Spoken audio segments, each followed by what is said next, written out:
All right, hello, and welcome. Good afternoon, everyone. Thank you so much for joining us. Welcome to Transit Talk, RVA Rapid Transit's webinar series, where we keep you informed on key information, topics, and things happening, and that's influencing public transportation in the Richmond region. We are so thankful to have you with us today. My name is Faith Walker. I am the Executive Director for RVA Rapid Transit, and as many of you know, RVA Rapid Transit, we're a nonprofit. We're dedicated to advocating for frequent and far-reaching public transportation in the Richmond region. And we do that, and we focus on that in three ways. We want to see buses go more places, so more buses going more places, so with frequency and buses extending out into the county lines. And then also we're focusing on people having dignified places to wait on the bus. So we're advocating for shelters and benches, and also spaces that are clean for people to enjoy while they're commuting back and forth to work. And then last but not least, the rider's voice. We want to elevate riders' voices in transit planning and decision-making throughout the region. All right, so to begin, I just want to go over a few housekeeping details. We will be recording this event, and so you can go back and share this and also hear this again. And we would ask for everyone to please stay on mute. We will have an opportunity at the end for Q&A, but we're going to use the chat to enter our questions. So throughout the event, we ask you to stay on mute. Now, you still can make comments in the chat section throughout the event. And so please definitely put your questions in there. And then also, before I transition, I want to hand it over to Richard Hankins. He is our programs and communications manager, and he's going to give us some transit news. But before I do that, I want to say thank you to our partners. These organizations support the work that we do. So I want to say thank you to Bon Secours, the Community Foundation, the Energy Foundation, the Virginia Department of Health, and you. You guys support us. So thank you so much. So with that, I'm going to hand it over to Richard. Take it away with news. You're on mute, Richard. There we go. Hi, okay, this is better. Hi, everybody. My name is Richard Hankins. I'm the Programs and Communications Manager at RVA Rapid Transit. Thank you guys so much for coming, and just kind of a few little news pieces to keep you kept up in the world of RVA Rapid Transit and transit at large. And exciting news, GRTC has installed the first benches of 2023, 4 in total, with 3 of them on the 3B, which goes from Belvedere down into South Richmond and Chesterfield. We're so happy to have that, and coming off of them passing the essential infrastructure plan, it is so great just months in to see that they are attacking that plan with force. So congratulations, and good job, Sheryl, Adrienne, and everybody else at GRTC. There is one exciting piece of transit legislation making its way through the General Assembly, something called the Transit Ridership Incentive Program, or TRIP, which is what funded Zero Fare, or the state part of Zero Fare in Richmond. There is a piece of legislation that would increase the scope of TRIP to let it also fund, among other things, bus electrification and bus stop infrastructure. As Faith mentioned, dignified places to wait is one of our pillars, and so more money to have more bus benches and shelters is a win in books.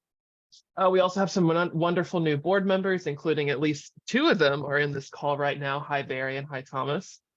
Barry Green is an urban activist, entrepreneur, and all around just really a fighter for better cities, and especially in Richmond. He has a newsletter, and his moniker is Density Dad, which I just adore. And then Thomas Ruff of Timmons Group, he's really experienced in that consulting world, and he's also in charge of Richmond Connects, and that is just such a going to be such a powerful asset for us to have, seeing a different side of how transportation solutions get implemented in Richmond. And then finally, you'll hear a little bit more about her at the very end of this webinar. Laura Schul, the founder and CEO of Streetlight Data. Long story short, they're a transportation analytics firm, and they recently got acquired by Jacobs, another big engineering firm. We are so excited to have all 3 of these members, and see the directions that they'll take the organization. We also wanted to play a writer's voice comment that as one of our pillars. And this one is a little fun. We don't always need to have, people certainly have their gripes about the bus, but we also wanted to share the love of transit, and writer Leanna gave us her story of using the pulse on a date. And so let's hear her story. My name is Leanna Mahone, and I went on a date with a good friend of mine when the pause first started, and we rolled out to Willalon, and we got something to eat from out there, and then we got back on the pause and rolled back up this way, like to 4th and Broad. We had a nice time. Real good friend of mine, and I just wanted to see how the pause, how that rides. So, we also try to really focus on policy and the nuts and bolts of transit, but it's also fun just to look at when transit just allow people to live their lives and enjoy Richmond, enjoy the company of somebody else. So I'll turn it back over to you, Faith. All right, thank you, Richard. Okay, and what I want to do now is what you all been waiting for. I'm so excited to have these two women who are leading in transportation for the Richmond region. First, I want to introduce Adrienne Torres. Adrienne has been an essential member of GRTC's team since 2014, contributing to landmark projects like the Pulse, GRTC's network redesign, and as well as advancing GRTC's data collection and analysis efforts. She previously served as assistant director and later became director of planning and scheduling. She also served as chief development officer, and now she is chief of staff. So wow, she knows her stuff. She's here today. I'm excited to hear from her. And then also we have Ms. Sheryl Adams. Now, Ms. Adams has been with GRTC for over 24 years and has led various departments, including operations and safety and training. And this is a quote from board chair Tyrone Nelson. So this is what he said. He said, "We trust Sheryl can continue to lead our transit agency to new heights, and are even more excited to be placing our first African-American woman in leadership seat for our agency. We believe Sheryl has cultivated her relationships with the workforce here at GRTC for over the years. She's continued to foster a family-like environment with our union and administrative staff. So the agency is looking forward to her leading the charge. So without further ado, please welcome Adrienne Torres and Sheryl Adams to the call. So how you doing, ladies? Thank you so much for joining us today. Good morning, and thank you for having us, Faith. We are excited to be here. Great, Yes. great. Thank you for the great introduction. You're so welcome. Yes. So what I'm going to try to do now is pin you guys. So bear with me, y'all. I'm using my, there we go. And let's get Sheryl on here. All right, so thank you, ladies, for joining us again. And so what I wanted to do is just start off on you guys. You guys are leading the helm of GRTCs, and I wanted to just go over and give you an opportunity for you to share your journey. Why did you choose transportation? What led you to this role? Did it start off that way? So I'll start with you, Adrienne. Could you just tell us your journey? Sure. So yeah, like you mentioned, I have been at GRTC, this summer will be 9 years. Have had several roles, and I feel like one of the greatest things about being at GRTC is you just continue to learn. And I've always wanted to work at a place where you can actually see what you do impacting individuals, and you definitely have that at GRTC. So yeah, it is a great place to work. Like you mentioned, I've been in such great projects. I actually started right when we got the Tiger Grant for the Pulse. So got to be just heavily involved from basically the beginning of getting the funds to its implementation and the great success with it. And then moving on up since that point to I think at that point I was manager and then assistant director and director, just being more and more involved with just different groups throughout the agency. As chief development officer, getting to move forward a lot of the capital projects. We're going to go over them, just such a large list, and seeing GRTC just grow as its importance in the region, and seeing that recognized has just been amazing to be part of it. And as we go over the list, just to see all the things that we plan on accomplishing, and I think my list is just over the next 6 or 8 years, but we're going to do great things even beyond that. And Sheryl will jump in, but we just make a great team, and I'm very excited that this was the direction that the board went, and excited to work alongside with her to get this done. Okay, well, thank you for that. Well, Ms. Adams, I will turn it over to you. You have been with GRTC for 24 years. Wow, that's an investment. And so I'm so excited that GRTC has chosen you to lead the organization. Please tell us your journey and where you started and how you got to CEO. Absolutely. Well, Faith, my journey actually started prior to GRTC in transportation. I really began in transportation in El Paso, Texas, where I worked for a contractor that provided the paratransit service for the city. And then I was fortunate to move to Atlanta, Georgia, and I was a manager for Gray Line of Atlanta. That's a tour bus company that gave tours of the city. And after that, my career took me to Indianapolis, Indiana, where I was a regional safety director for a school bus contractor. And as a regional safety director, I was responsible for safety for locations in Indianapolis, Ohio, and Michigan. And this is where I got my CDL. I actually had to get the CDL because we were experiencing school bus driver shortages even back then, and this was early 90s. So I used to have to drive. Am I hearing someone? Yeah, we got her on mute. Go right ahead. Thank you. I apologize. So I used to actually drive some of the school bus routes and transport the children to and from school. So that was my first introduction to having a CDL and driving a bus.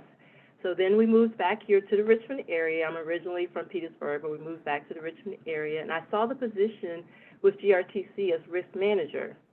So I applied for that position, had an interview. I walked into the boardroom over on Davis Avenue, and there were 5 men. There was a panel interview, 5 men waiting to interview me. So at the age of 31, that was pretty intimidating to me. But I was successful, and I got the job.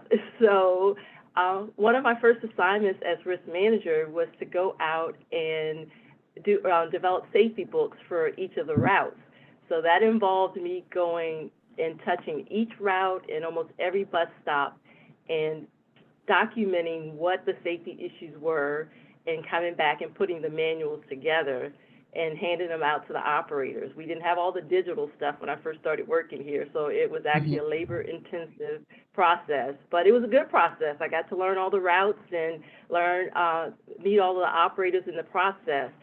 So that project was so successful that they asked me to go and work with the training department. So I became the training manager and put together a training manual for the trainers. Originally, it was just them handing out paperwork for each class, but with the training manual, it standardized everything and it makes everything cohesive. So I worked as a trainer and I trained the bus operators for a couple of years. Then I went and I worked in operations. I learned dispatch, I learned the rules that the operators had to abide by, all of the reporting, the supervision. I learned all of that, and then I went back and became Director of Risk Management. As Director of Risk Management, I oversaw risk management, safety, and training. Then the COO retired. I applied for that position, which was another panel of 3 men, but was successful in that position. Then I served as interim CEO once David Green left until Julie Tim came on board. I worked with Julie. Julie gave me the position of Chief of Staff, and then Julie left. I was interim CEO since September, and now here I am finally CEO. So it's been a long journey, but it's been a fun journey, and I can say that I have have received and continue to receive great support. And I just love it. I love what we do. I believe in the mission that we have, and I enjoy working with Adrienne and all of our staff. We have a great staff here, so looking forward to great things. Well, great. And the staff has been phenomenal working alongside our advocacy efforts. So thank you so much for leading the charge on that too as well. Now you mentioned a lot of your interviews had a lot of men. So there's a lot of men leading in senior roles in transportation. And now in the city of Richmond, if folks didn't know, there 64% of the people who use public transportation in our region are Black, and 57% of them are female. So I'll start with you, Adrienne. Can you tell us why you think it's important and to encourage women to work, or why it's important that females lead in transportation? Yeah. I would say at GRTC, I mean, you mentioned the statistics of the writers. I would say we have very similar statistics as far as our staff actually here at GRTC. Having been in the planning and scheduling division quite a bit, the majority actually are female in that particular department. And Sheryl can kind of give us the stats actually for, if you want to go ahead and share them over overall workforce. Yes, I'm sorry, Adrienne. Here at GRTC, we have 42% of our employees that identify as women. 53% of our executive staff identify as women, and we have 45.9% of our operators are women, and 90% of those identify as African American. Our C-suite is currently 66% African American women. So as you can see, GRTC is very diverse. Yeah, I would say overall, I mean, we just support diversity, and you can see it, I mean, across all of our employees and staff. We have Joe Dillard on the call as well. He leads our DEI direction of the agency, and he was actually brought on by Julie Tim, and we are very excited that he came on board, and of course, still have him. And we plan on rolling out even more initiatives. He's taken on a deeper dive into, so we have all those wonderful stats, kind of our employee makeup, and to continue to just kind of weave that throughout our agency. And I would say more or less just celebrate it as well, knowing that we already have those stats. Yeah, I would just say diversity as a whole, just having the different perspectives. It's nice to have the female perspective, the analytics that we've had, and just still my background being planning and scheduling, coming from that, it just has been great. Just all of us have always been, of course, boots on the grounds as well. The makeup of the agency kind of being more in the medium size, you just wear so many hats. So, I mean, being able to just take on more and more, GRTC is full of opportunity. I mean, Sheryl and I, both of our stories and the progression and being female with that, I mean, didn't hold us back.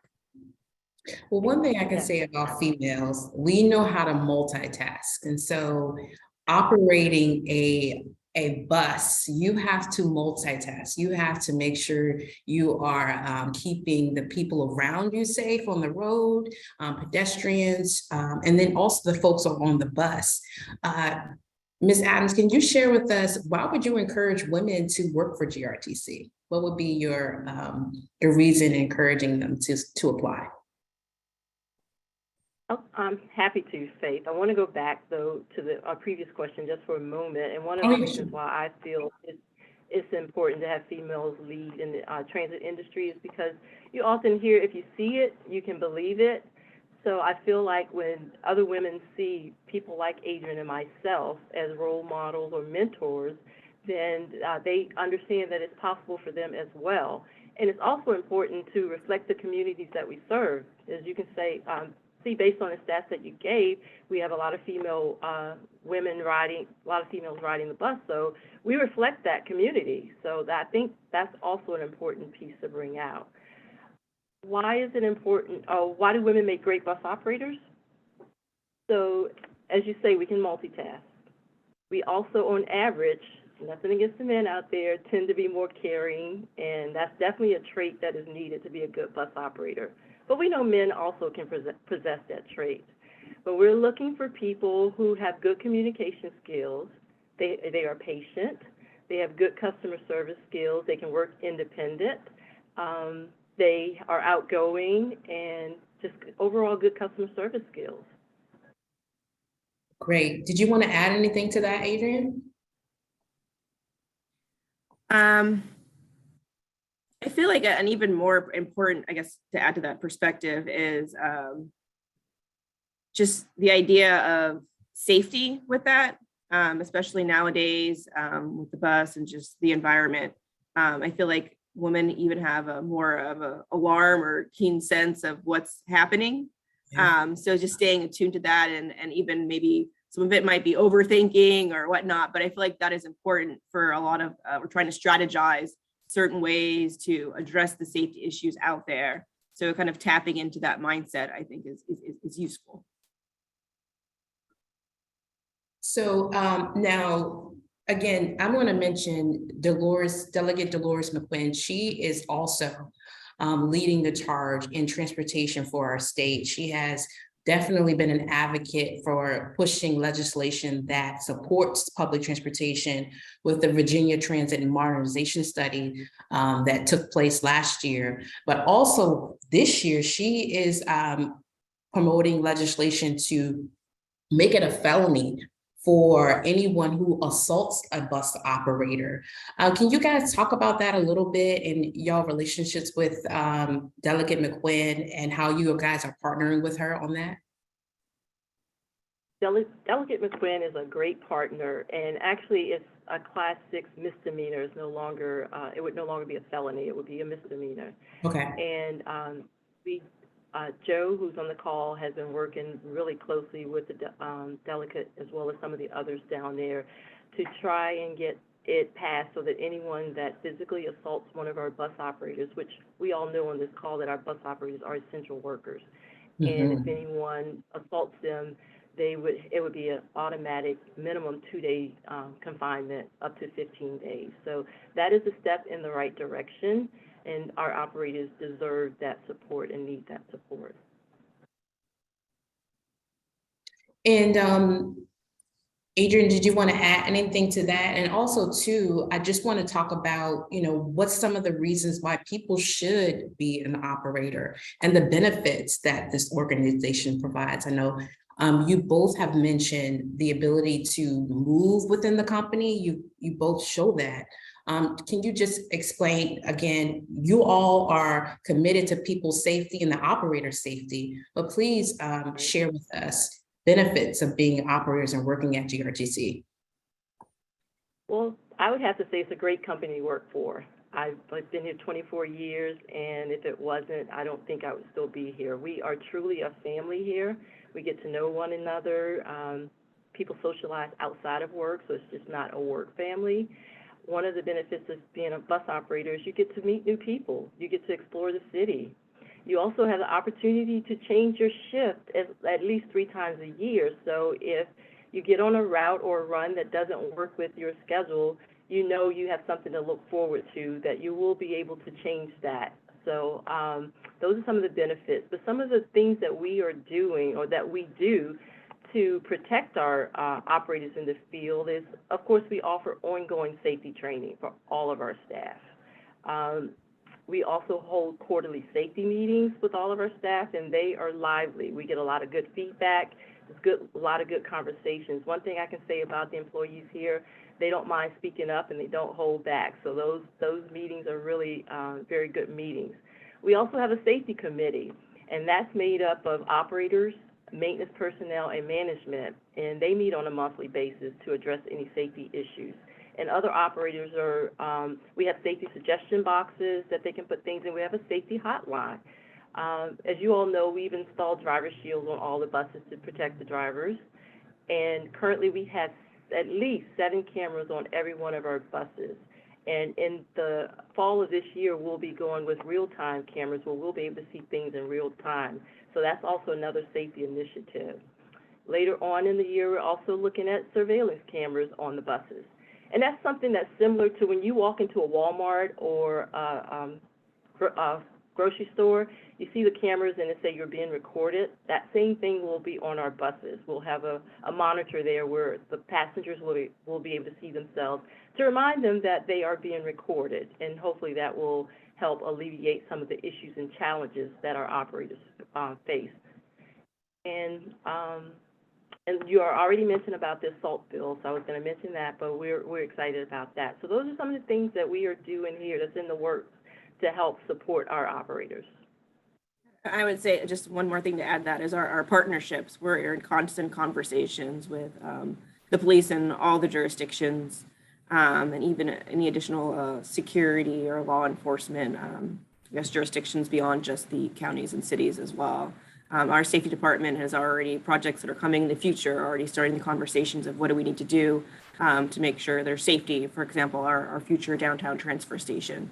So it is always at the forefront of what we think. Even when we put in a new bus stop, we pass it by our safety department to think of all sorts of aspects of things that could be a caution about the bus stop before we even put it in. So it's always at the forefront of what we do here.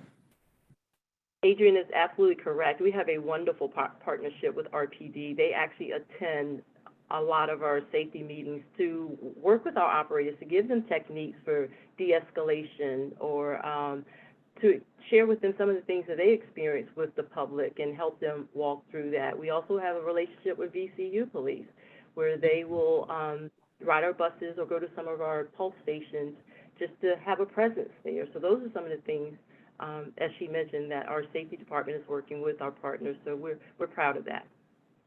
Great. Now, one of the things that affects frequency, that even affects the expansions of lines going more places, the operator shortage. I mean, this is something that is a nationwide issue.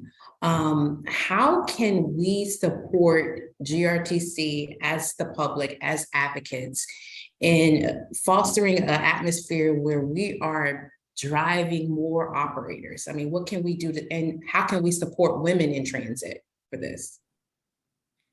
I would say a lot of the benefits that we've gone over today, as far as being an operator, sharing that. I mean, as you mentioned, I think to be able to get to the level of expansion that we want, we're currently at 235 operators, and we have to get even beyond 300, 300 kind of being our goal. So we have a long way to go. Sheryl mentioned the familial kind of environment that we have, and I just kind of want to echo the same thing. I mean, it's a big reason like why I enjoy working here. Whenever I do interviews, people tell me, say, well, how would you explain GRTC? That is the exact word that I use.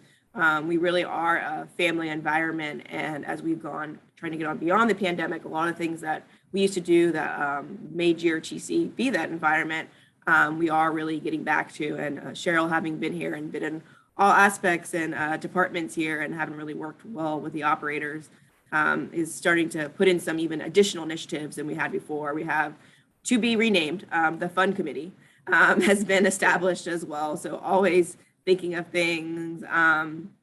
Also, I would say supporting quality of life, something that didn't exist when I started working at GRTC, and I now have 2 children. They put in place a parental leave, which was just wonderful to be able to support families in that way, giving you up to 12 weeks off and even supporting you up to a year, and several other benefits that just really do put family first. And they really do listen here as far as if there's an issue and you have a solution. We put together a task force. We have one now looking at the operator issue to really think about how are we all impacting things and what can we do to get us on the other side of it. So we do care, the agency GRTC does, and that's a great place to work.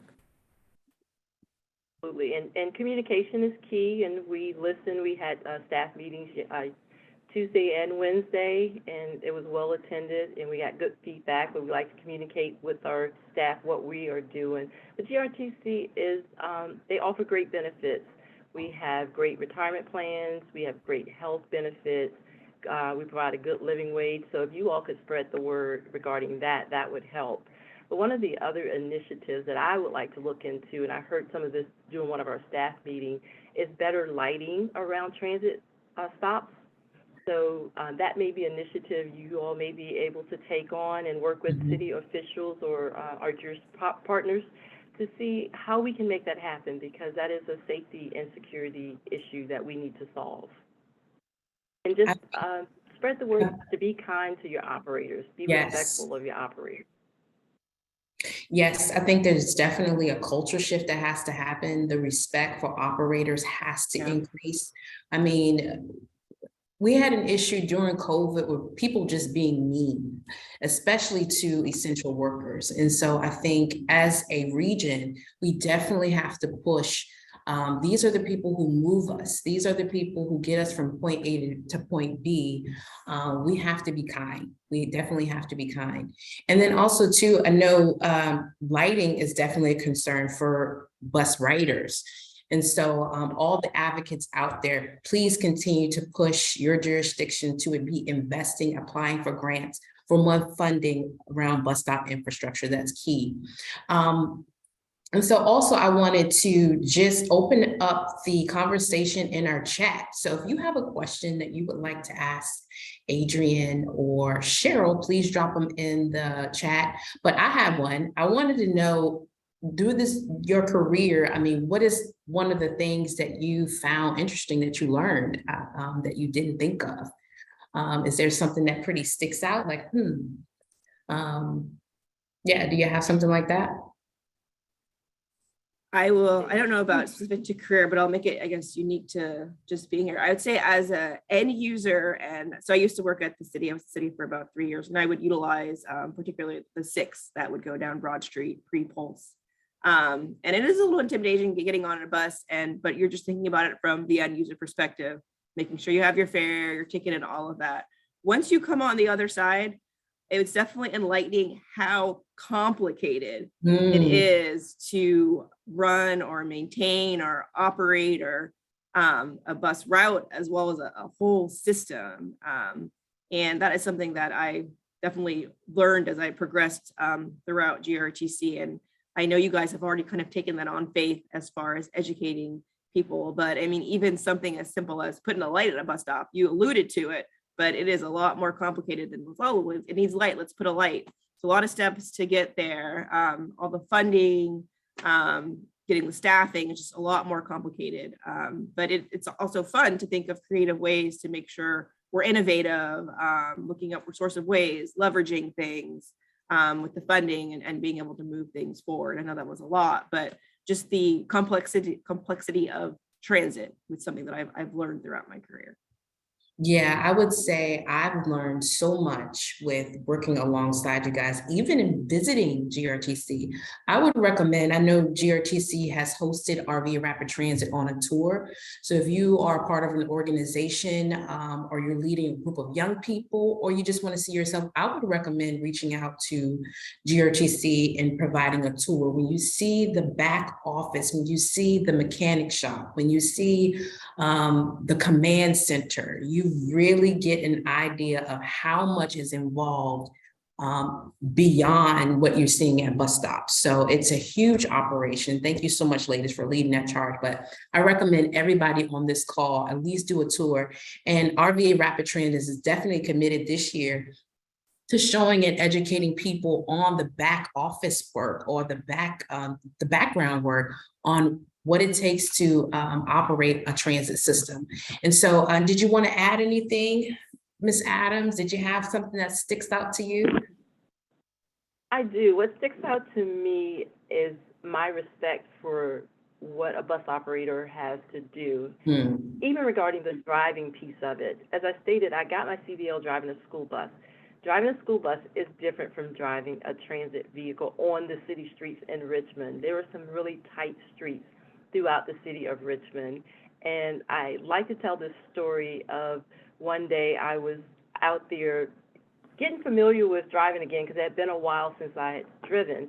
And we went on a narrow street, and there were cars parked on both sides of the street. And I needed to make the right turn to get on that street. I literally put the bus in neutral, pulled the park brake up, and said, I'm not making that turn because I'm not going to be responsible for hitting somebody's vehicle. But mind you, bus operators do it every day. So I have a newfound respect for them with that. Huge respect. Huge respect. So let's go to our questions. It looks like Are there ways to install solar powered lights on bus stops, poles, benches, shelters, etc.? So all of our We are shelters actually by consulted. default will have, as we replace them and put in new ones, will have solar lights. We are exploring right now how to, I guess, retrofit all the bus stop poles. Right now, you know, we have those brand icons that say GRTC on the top. Looking at maybe shifting those over and doing some solar panel pilots to see how they work. Of course, it's going to be depending on where they're located, the quality of light. But yeah, we're planning on looking at that. And let's see, will GRTC consider replacing fossil fuel buses when the vehicles reach end of life with electric buses? We are currently undergoing a study for zero emission vehicles. Just every city is different. I mean, Richmond has a lot of grades in terms of topography that could or could not support electric vehicles. So we're looking at various types of alternative for zero emission and the infrastructure that would need to be put in, what we need to do to our facility, what we need to do within the region to support that. And that is a 6-month study. I think we're maybe in 1 month. So within the next few months should have the results of that. But we are 81% right now compressed natural gas for our fixed route fleet and 100% for our specialized transportation. So we've already kind of led the effort of the CNG, staying at the forefront of that, and are definitely exploring other options. Okay, and Barry says, one of the things that keeps me from riding with my little ones is the difficulty I see with parents using strollers due to the lack of space and low frequencies. Are there plans for higher capacity buses, more spacious fleet with growing families who are car free? Should I ask Barry which route that you ride? I guess he'll drop it in the chat. Okay. I'm assuming if it's the so the Pulse, and then we've identified maybe one or more route that would allow I guess lane width, but we have received grant funds for 6 articulated vehicles, and hopefully the next 18 months to 2 years, they have to be actually made, and we have to retrofit our current stations, slight modifications, not much, to be able to accommodate those. So those are coming, and we'll continue to probably replace our normal 40 feet with other ones as we do replacement cycles. So there are larger capacities. You'll see them probably definitely on the Pulse, but maybe on the Route 1s as well. Yeah, I have ridden on the bus with a little one. I think everywhere is struggle with a stroller. So definitely, and those, if you don't know what an articulated bus is, it's basically 2 buses that with the accordion in the middle. Okay, so for those who are, I wanted to break that down to you. So there'll be basically 2 buses. So I think the Pulse is a great place to start with that, because sometimes the Pulse during rush hour can get pretty full. So that's good news to know that that's coming. And let's see, and this is from Flora. Has there been any consideration of putting social services workers on the bus to help mediate conflicts and allow operators to focus on driving? That's a good one. That is a good one, and we talk often about RPD riding the bus, or not just RPD, but police, but we have not researched the possibility of social workers riding the bus. I do know that our training department, our safety department, has a meeting with some behavioral health members that they're going to talk to for some training, and that is something that we can research and look into. I'm just not sure if they're a short just like every other industry, but if not, and they're willing to do that, we are happy to have that. So thank you for that suggestion. That is definitely something I will look into. Yeah, and one thing I think is organizations, so other nonprofits or advocates who are mental health advocates, as well as advocates who advocate for housing for people, I think they need to be a part of this conversation as well. Because if before even zero fare took place, homelessness and mental illness was an issue. And so even now, because the rising cost of housing and food, we're going to see a lot more of this.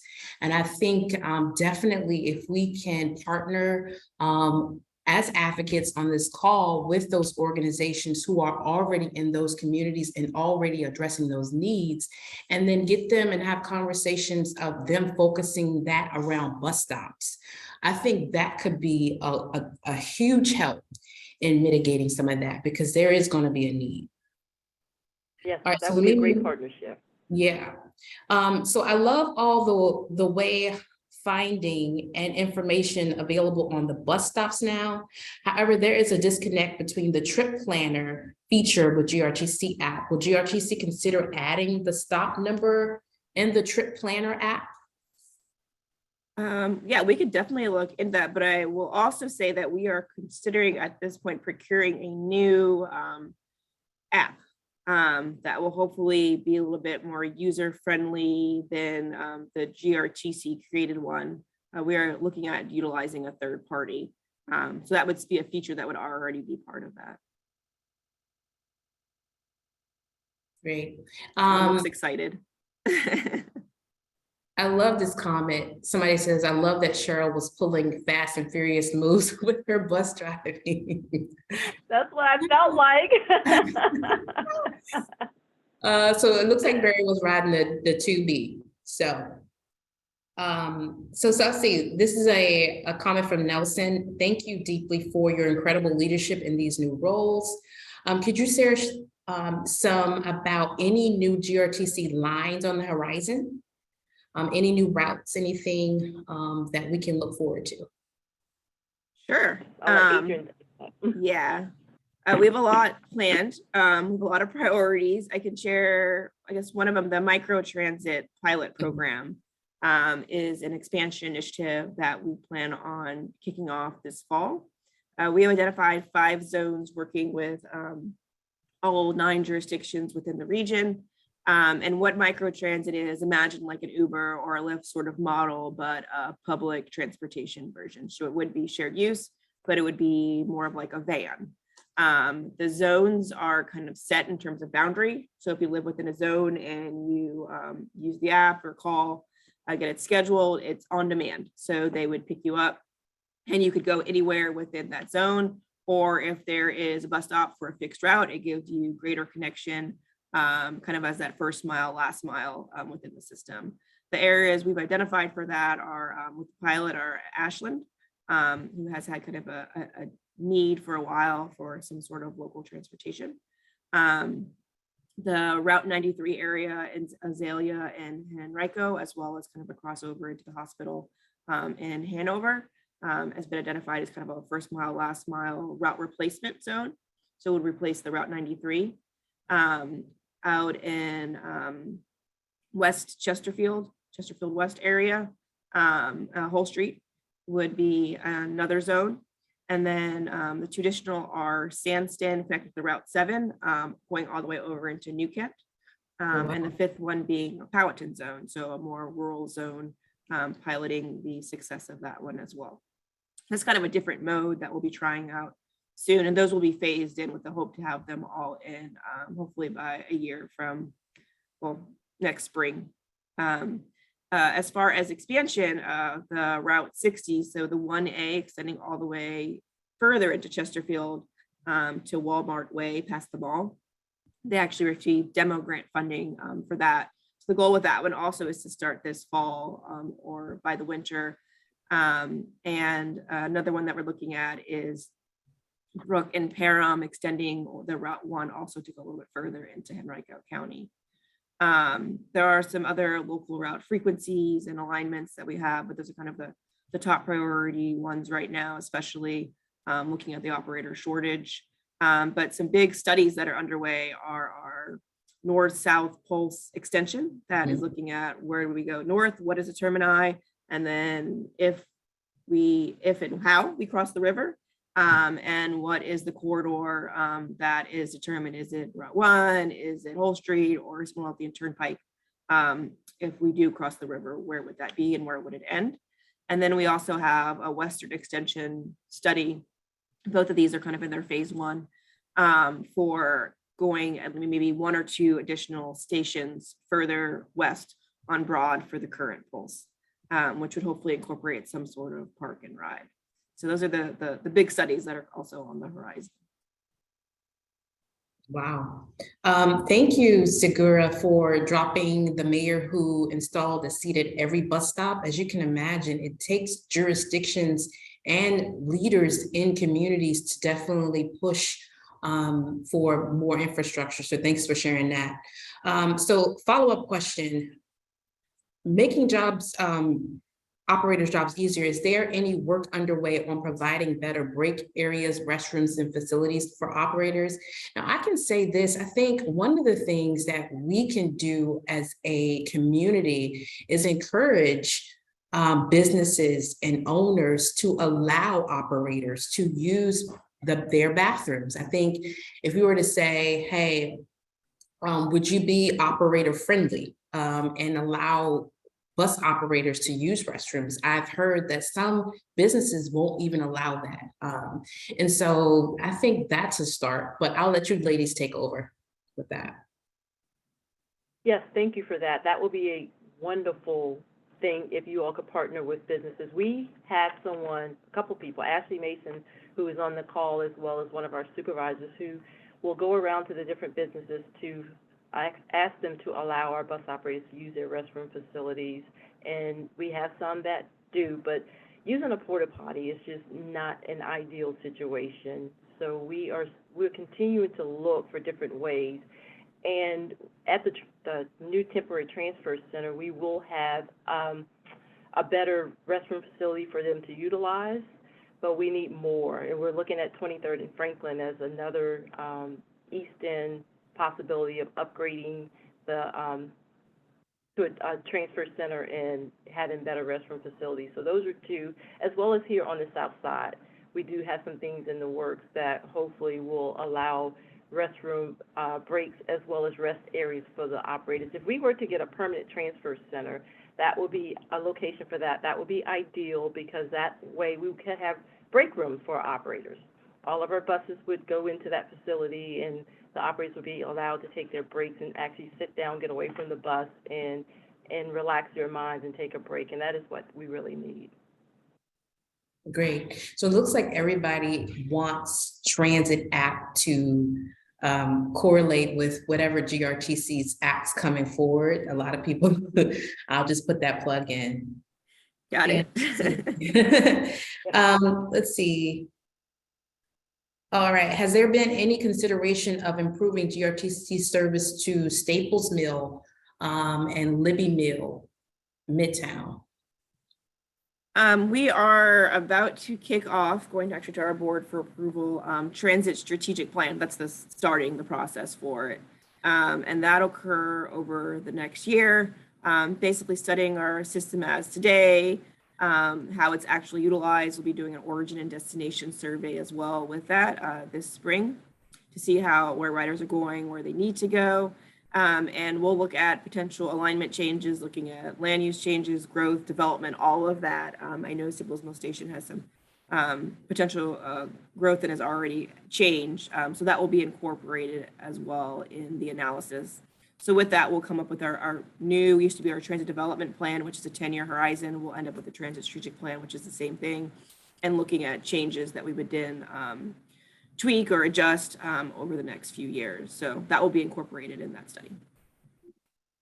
And last question, Ms. Adams, are there any visions or priorities you want to tackle now that you are top and as a CEO? Do you have something at the top of your list? Well, the top priority is for us to provide equitable and efficient mobility. That doesn't get old or never goes away. Yeah. We have to do that. We have to make sure everyone receives dignified transit service. And I think microtransit is a small step in the right direction towards that, but increasing frequencies, expanding our destinations to get people to better jobs, to education, to food, healthcare, shopping, housing, recreation. That's always my vision for the organization. Well, great. Well, I want to say serving the needs of our riders. yes, thank you so much, ladies, for joining our first transit talk.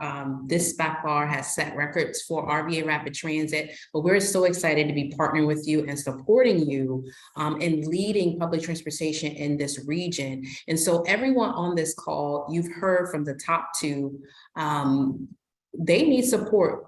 They need help. We need more operators. We need for you to encourage more women or even men to become operators. Please encourage them to apply to GRTC. This is the one thing that's really holding us back from having expansion in public transportation in the region, but also making it easier for operators to have a better quality of life.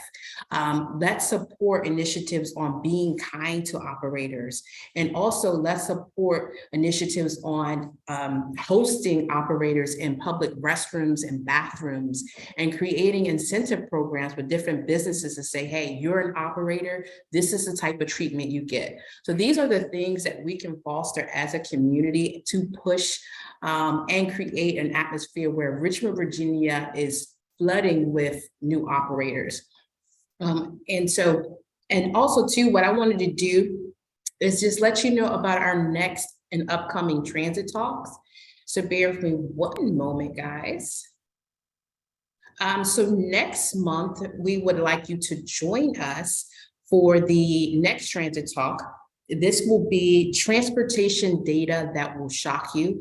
This will be hosted by Laura Schewel. And so are you concerned about your carbon footprint? Transportation expert Laura Schewel advocates for the smart use of commuting data to transform how we drive and move and by planning green transportation.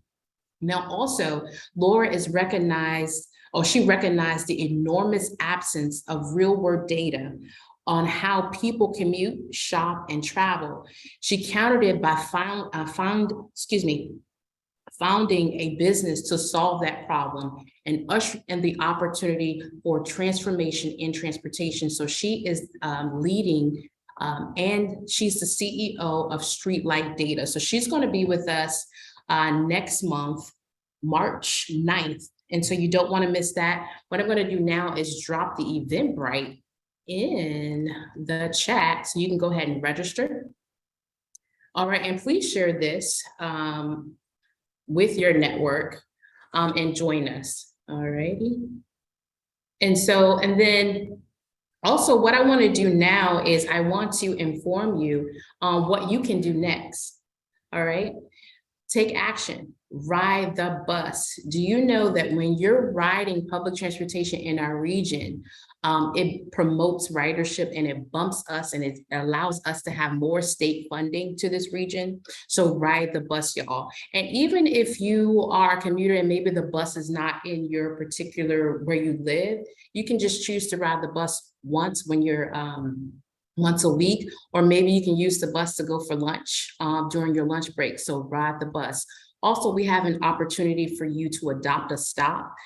So you can visit our website for more information about that. We'd love for you to share your stories. Somebody shared a great story about them finding love on the bus or going on a date. So if you call 804-286-0007, we'd love for you to leave that comment about you finding love on the bus, or what do you love about catching the bus? So please go ahead and share your story with us. And then last but not least, we need you to donate. Become a monthly giver. Your monthly donations help us continue this work of advocating for frequent and far-reaching public transportation around the region. So go ahead and click that donate button and become a monthly donor. So with that, thank you so much again for joining RVA Rapid Transit's Transit Talk. We will see you next month, March 9th. Bye-bye. Thank you. Bye-bye. Thank you.